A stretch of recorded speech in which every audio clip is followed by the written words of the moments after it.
Binge Audio. Préparé avec amour et fait avec amour. Salut, c'est Thomas Rozek.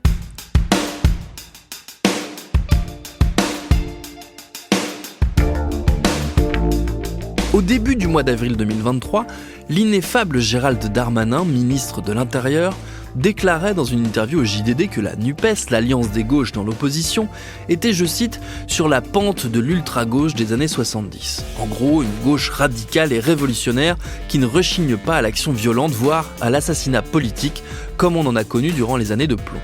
Au moment des Gilets jaunes, on nous parlait beaucoup des années 30, d'un esprit insurrectionnel, voire factieux, qui serait ressuscité. Aujourd'hui, donc, voilà qu'on nous dégaine la menace d'une redite des années 70. Mais alors, qu'est-ce qu'il dit de nous, ce besoin sans cesse de crier au retour vers le passé ? Et n'y aurait-il pas, par ailleurs, quelques références, quelques idées positives à aller chercher dans ces décennies souvent présentées uniquement sur leur face sombre ? C'est ce qu'on va se demander avec cet épisode. Bienvenue dans Programme B.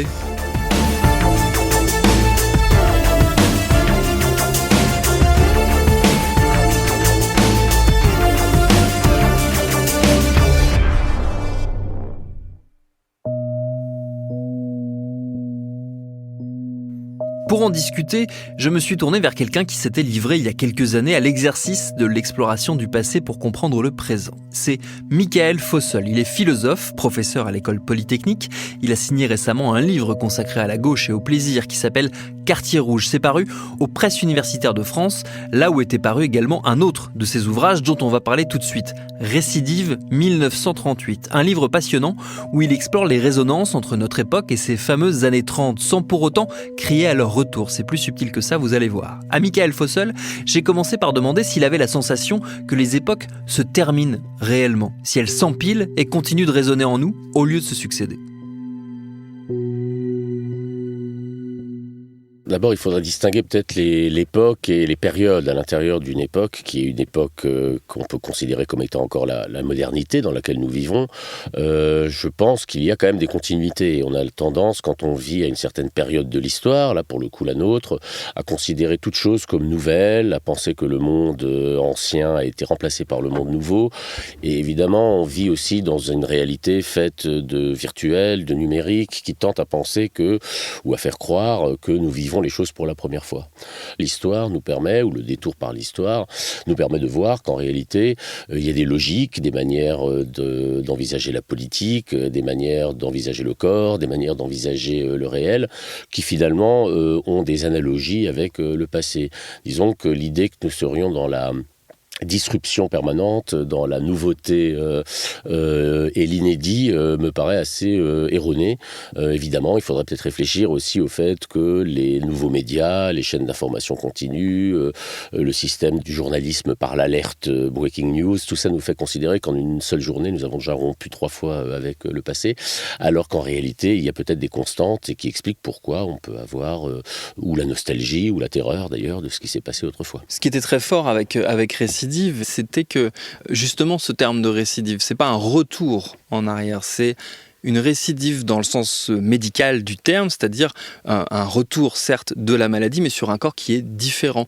Donc pas forcément avec les mêmes symptômes et puis pas forcément avec la même issue. On a du mal quand même toujours à ne pas utiliser le vocabulaire du retour et comprendre que réexpérimenter un esprit du temps passé, ça ne veut pas dire revivre exactement le temps passé. Oui, effectivement, l'image du retour ne me paraît pas très bonne, parce que quand on dit retour des années 30, finalement, ceux qui pensent qu'il n'y a rien de commun entre ce que nous vivons et les années 30 auront beau jeu de dire, ma foi, où est Hitler, où est Mussolini, où sont les chemises brunes dans la rue, et où est Maurice Chevalier qui monte sur la scène du Casino de Paris cette année-là. Évidemment, le retour est un thème qui apparaît comme une répétition pure et simple, qui n'a pas beaucoup de sens, tout simplement parce que les sociétés évoluent comme un corps évolue, ce qui ne veut pas dire, pour ça que j'ai choisi ce mot de récidive, ce qui ne veut pas dire que le même mal ou les mêmes pathologies ne peuvent pas se répéter sur un corps qui, lui, est différent. Et que, par exemple, l'extrême droite, par exemple, l'autoritarisme, peut-être qu'il ne prend plus, et assurément, il ne prend plus la figure aujourd'hui, heureusement d'ailleurs, du fascisme ou du nazisme, mais ces tendances à rechercher des solutions autoritaires n'ont pas disparu dans des périodes de crise généralisée. Et donc, de ce point de vue-là, il me semble que l'image de la récidive est intéressante parce qu'elle montre qu'il y a quand même des continuités dans l'histoire, des groupes sociaux, des groupes politiques qui se maintiennent et s'opposent les uns aux autres, même si c'est à des périodes différentes et même si ceux qui vivent ces périodes ont parfois le sentiment d'être les premiers à vivre cela. Il y a quelque chose d'un peu à la fois inquiétant quand on parle des années 30. Après, on parlera des années 70 qui sont peut-être plus heureuses, peut-être inquiétant, mais peut-être aussi rassurant parce que, enfin rassurant en tout cas, important du point de vue politique, à savoir que ce que nous vivons ressemble par certains aspects à ce qui a été vécu parce que ça nous donne aussi peut-être une image de l'issue possible, des alternatives, de la possibilité de résister à ce qui est en train de se produire. Il y a un aspect qui, là encore, moi m'intéresse, c'est que une des thématiques que vous explorez dans votre travail, c'est cette idée de l'inconfort, des aspects inconfortables de notre existence et de notre trajectoire collective. Mais il y a quelque chose, paradoxalement, de très confortable, justement, en se raccrochant au passé, donc que ce soit les années 30 ou les années 70, de se dire, ça s'est déjà produit, et quelque part, on s'en est déjà sorti, on en a déjà fait autre chose.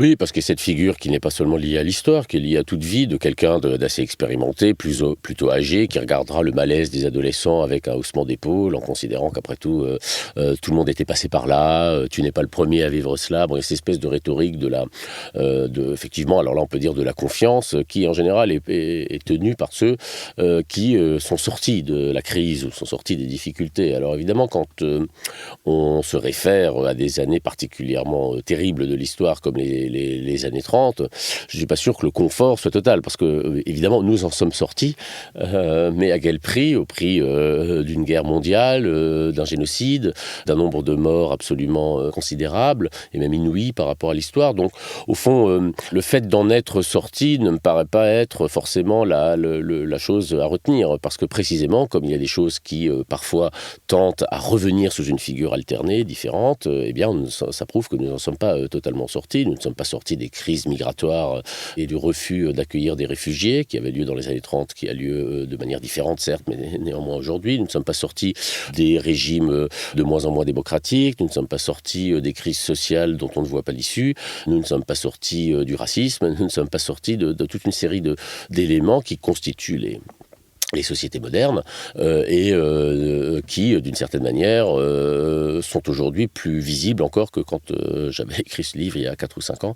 Je tirais sur la sonnette d'alarme sans être sûr et en espérant que c'était le mauvais bouton, mais où j'ai parfois le dépit de ne m'être pas totalement trompé quand je vois ce qui se produit aujourd'hui. Alors justement, vous devancez presque ma prochaine question. Effectivement, Récidive ciblait l'année 1938 et faisait écho à l'année 2018. Aujourd'hui, on est en 2023, 5 ans après, il s'est passé énormément de choses, on ne va pas les détailler là, mais quel regard du coup vous portez a posteriori sur à la fois ce travail que vous avez mené, les conclusions que vous en tiriez à l'époque et peut-être les conclusions que vous en tirez maintenant? Il faut dire un mot quand même de l'année 38, parce que c'est quelque chose qui peut apparaître un peu abstrait et lointain. Surtout, moi, je m'étais intéressé, non pas justement aux années 30, dans la version allemande, italienne, je dirais, Hitler, Mussolini, les pays fascistes. Je me suis intéressé, en lisant la presse de l'époque, à ce que devenait la France en 38. Et la France en 38 est encore une démocratie, au moins formellement. Et donc, au fond, j'ai été assez sidéré, en découvrant un peu cette année, du fait que, par toute une série de points, sur toute une série d'éléments, la France, on sort du Front populaire, il y a une rupture avec les victoires sociales de 1936. La France, déjà, alors, avant la défaite de 40, avant Vichy, commençait à s'habituer à des régimes d'exception du point de vue juridique, à des mesures de plus en plus dures du point de vue social, à une répression policière des manifestations et des grèves générales, ou de la grève générale assez spectaculaire, c'est-à-dire au fond un moment de raidissement de la société française et de ses élites. Alors j'avais à avons vu à cette époque-là, en 2018, ce qui se passait au niveau déjà de la crise migratoire, du refus d'accueillir les réfugiés. J'avais en vue aussi les manifestations sur la loi travail et la répression dont elles ont fait l'objet. Et puis un retournement, disons, d'un gouvernement élu pour faire une politique plutôt de gauche, en tout cas relativement progressiste, qui finalement fait une politique extrêmement conservatrice et désespère Billancourt, comme on disait. Et donc, ces parallèles-là, alors vous me dites, depuis 5 ans, est-ce que j'ai changé d'avis ? J'aurais aimé. Je pense que la situation dans laquelle on se trouve et dans laquelle, il faut noter, on se trouve de manière quasiment continue en termes, disons, de contestation sociale ou de bouillonnement social, en passant par les gilets jaunes. Bien sûr, il y a eu cette parenthèse du confinement, mais elle n'a peut-être pas été, d'ailleurs, produit des effets très positifs dans l'esprit des gens. Et puis, évidemment, aujourd'hui, les manifestations contre la réforme des retraites fait que la France vit, alors là, c'est peut-être nouveau, d'ailleurs. 38 était pas mal parce que tout se passait en quelques mois, donc d'une certaine manière, ça permettait de saisir les choses rapidement. Alors que la France vit depuis une dizaine d'années maintenant dans une ébullition sociale permanente et avec quand même, c'est difficile de ne pas le voir aujourd'hui pour ceux qui ne voulaient pas le voir hier, à l'arrière-plan, une montée en puissance électorale de l'extrême droite tout à fait saisissante. De ce point de vue-là, je dirais que les phénomènes que j'ai repérés en 2018 en les interrogeant depuis 38 se sont tous confirmés et pour certains nombre d'entre eux aggravés.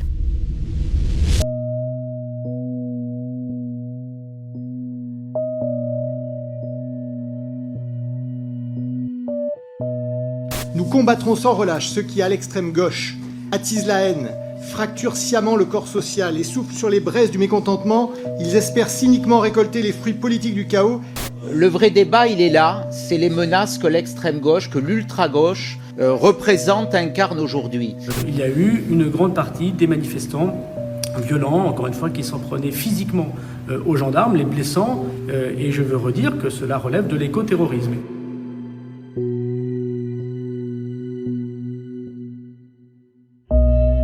On en arrive au cœur de notre sujet, à savoir cette insistance chez certains dirigeants politiques et acteurs médiatiques qui, après avoir beaucoup parlé des années 30 il y a peu, en sont désormais à invoquer les années 70 pour nous alerter sur la radicalisation de la gauche et des écologistes, faisant planer la menace d'un retour de l'action violente et justifiant par ailleurs au passage le recours à la force publique et donc les violences policières. J'ai demandé à Michael Fossel comment lui percevait ce discours ambiant.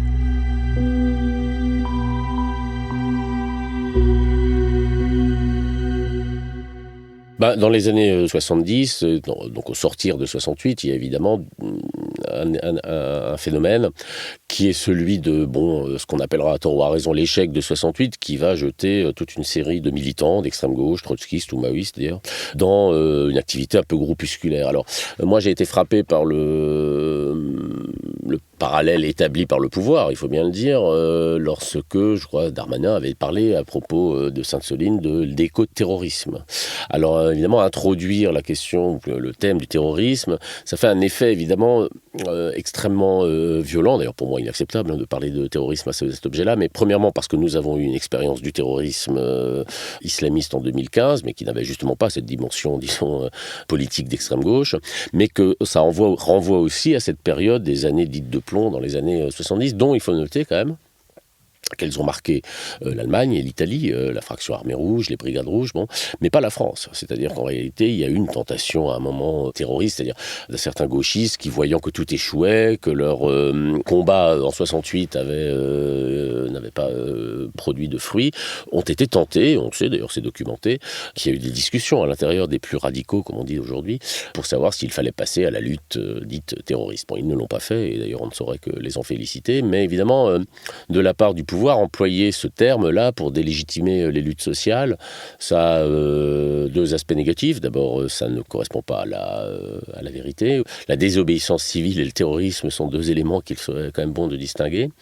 Et puis, ce qui est peut-être encore plus dangereux, c'est que ça peut constituer une sorte de prophétie autoréalisatrice, comme on dit. C'est-à-dire qu'à force de criminaliser l'opposition, de criminaliser la désobéissance civile, le refus que manifestent beaucoup maintenant de citoyens, particulièrement chez les jeunes, de ces politiques de prédation vis-à-vis de la nature, ou de l'eau en l'occurrence, si on prend Sainte-Soline, à force au fond de banaliser ce terme de terrorisme, peut-être que cela constituerait une tentation pour certains de s'y vouer. Donc la référence aux années 70, elle est un peu ambiguë par rapport aux années 30, qui sont assez généralement vues comme négatives, parce que les années 70, c'est à la fois toute cette réalité politique de violence, hein, elles ont été violentes, alors là, pour le coup ici aussi en France, mais à un autre niveau, c'est-à-dire il y a eu quand même un certain nombre de ministres qui sont morts, qui ont été assassinés dans des conditions un peu suspectes, toujours pas élucidées aujourd'hui d'ailleurs, mais les années 70, c'est aussi des années encore c'est la fin des 30 Glorieuses, c'est un moment que l'on peut envisager comme étant à la fois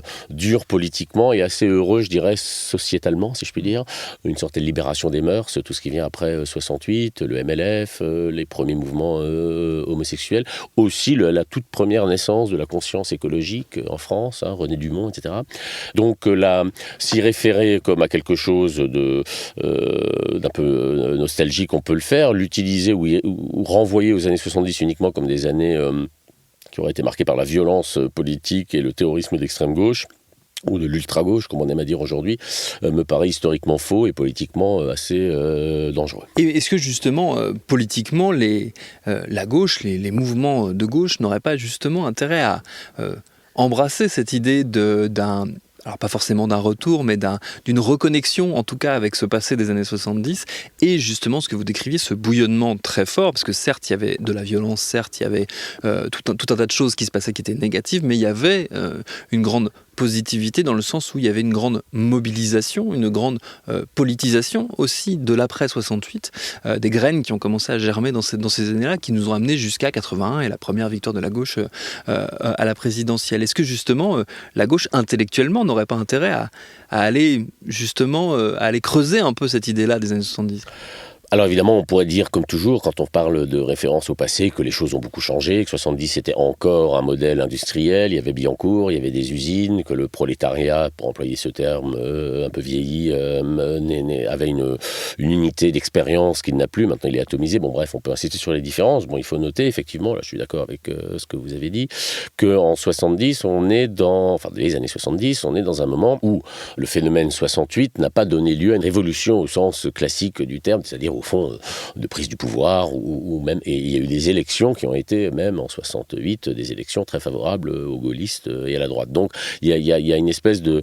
Là on a parlé tout à l'heure des groupuscules d'extrême gauche, mais dans la gauche institutionnelle, il y a toute une réflexion qui va mener au programme commun. Ça nous rappelle peut-être des éléments d'aujourd'hui, mais beaucoup plus élaborés que la NUPES ne l'est aujourd'hui, le programme commun entre le Parti communiste et le Parti socialiste. Il y a un travail d'élaboration assez intellectuelle, c'est vrai, d'abord chez les intellectuels, puis dans les partis politiques, qui va mener au programme commun. Alors, il y a toute une série d'événements qui vont faire que ça ne va pas forcément marcher comme on l'espérait, mais néanmoins, qui ont marqué à un moment la nécessité, au fond, d'un changement. Parce que, finalement, c'est quand même, on sortait aussi depuis 1958 au moins, sinon plus haut, de très longues décennies de pouvoir conservateur. Bon.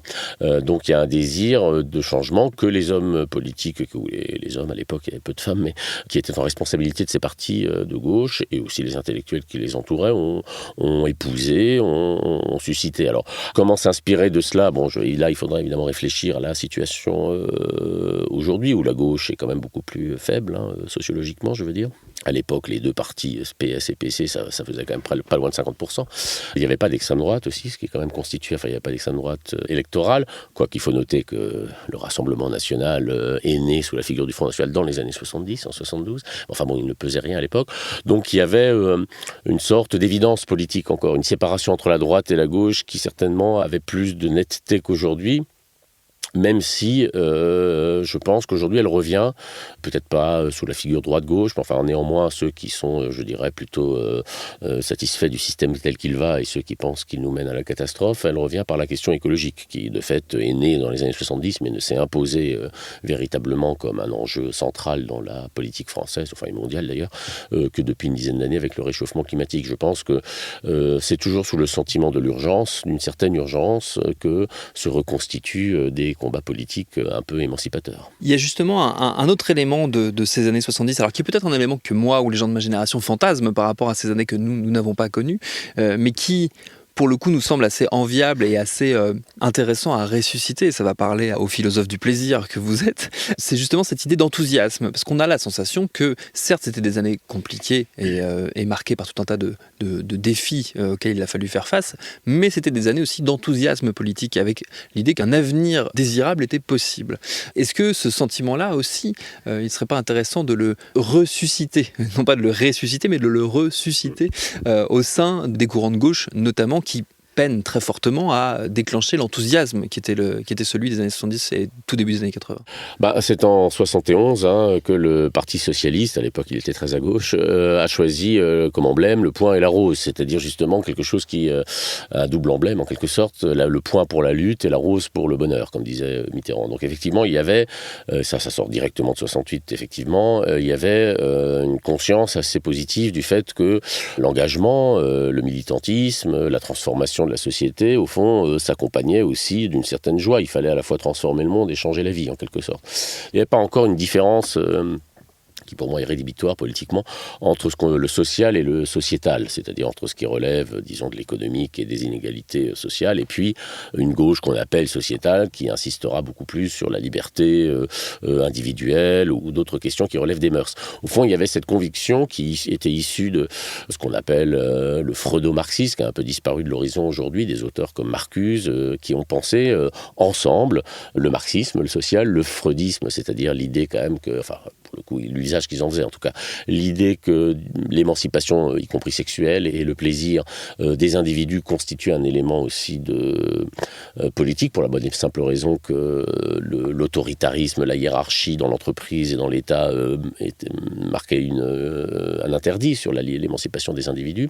Donc au fond, il n'y avait pas d'opposition entre l'égalité sociale et le domaine de l'enthousiasme, de la transformation de nos vies. Alors cela, effectivement, on le retrouve d'ailleurs aujourd'hui en un sens dans toutes, non seulement les réflexions, mais aussi les pratiques liées justement, si on dit que l'enjeu maintenant est plutôt écologique, lié à la sobriété heureuse, à des manières d'essayer de retrouver un rapport à la nature et aux autres, par conséquent, qui soit plus fondé sur la prise en compte, la douceur, le respect, que simplement, je dirais, la consommation avide. Donc, certainement, il y a des enthousiasmes, et puis finalement, l'enthousiasme en politique, à mon avis, on peut le définir en disant c'est le moment où on a plus de plaisir à plusieurs que seul. Donc par conséquent, on le retrouve aussi dans des manifestations, le fait de se rassembler, et on a pu voir, pour ceux qui y étaient du moins, dans les manifestations récentes, qu'il y avait, du point de vue même d'une certaine jeunesse qui n'est peut-être pas immédiatement liée à la question des retraites, un plaisir aussi, ça vient après le confinement d'ailleurs, enfin après une période de confinement, à se retrouver, à faire corps, on peut dire littéralement, avec tout ce que ça implique aussi de joie et de revendications mêlées. Encore une fois, le point et la rose, mais en n'oubliant pas que la rose a des épines et que donc il y a dans le fait de revendiquer de la joie, du plaisir et de l'enthousiasme, il y a aussi un côté subversif par rapport à des institutions ou à une forme d'organisation économique de la société qui fonctionne plutôt à l'humiliation et à la souffrance qu'à la joie. Est-ce qu'on est dans une superposition alors, plus qu'un retour ou une récidive, une superposition des époques? Est-ce qu'elle continue de nous entourer toutes et tous pendant que nous traçons vers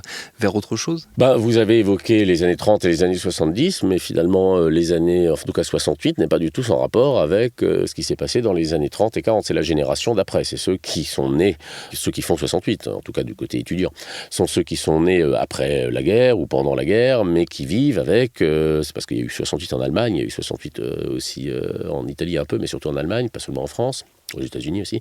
Enfin, ceux qui vivent avec, je dirais, le poids des crimes du passé, que leurs ancêtres les aient subis ou que leurs parents les aient commis d'ailleurs. Autrement dit, moi, ce qui m'intéresse, c'est qu'il y avait une conscience du tragique, c'est-à-dire le moment où on s'engage aussi parce qu'on ne veut plus voir les horreurs de la guerre. Il y a un mouvement pacifiste qui est fort. Donc, on est dans une période où, contrairement à ce qu'on pourrait penser, c'est pas simplement jouir sans entrave. C'est aussi le souvenir que nous avons un peu perdu aujourd'hui, je trouve, du tragique de l'histoire et le refus surtout de son caractère inéluctable. Alors aujourd'hui, s'il y a à la fois une peur des années 30 et une nostalgie parfois de certaines formes des années 70, je ne les opposerai pas. De toute façon, une société sans mémoire, c'est ce qu'il y a de plus à craindre. Donc au moins le souvenir de ce que cela a existé, l'enthousiasme et la terreur, les deux, devrait aussi nous renseigner aujourd'hui sur ce que nous vivons et éventuellement sur ce que nous avons à faire. Et en particulier le fait que la résistance à toutes les formes d'autoritarisme, c'est une résistance qui est d'autant plus puissante qu'elle est collective, joyeuse et forte de sa sensibilité heureuse, pas seulement de son ressentiment. Le maintien malgré tout, je pense à l'intersyndicale aujourd'hui qui malgré tout, malgré une défaite annoncée, hélas, est très difficile évidemment à assumer pour eux, maintient même encore le 1er mai, le temps des cerises, voilà une date d'ailleurs justement qui est une date qui est censée susciter à la fois la joie et la combativité de gens qui finalement sont sortis de chez eux, se sont engagés, n'ont pas très envie de rentrer, même s'ils n'ont pas obtenu gain de cause. Et peut-être il faut miser aussi sur cette détermination-là, sans être certain de gagner. A priori, dans l'immédiat, ça ne sera pas le cas, mais pour miser sur des victoires futures, plutôt que de s'enfermer dans un ressentiment qui nous promet simplement le pire.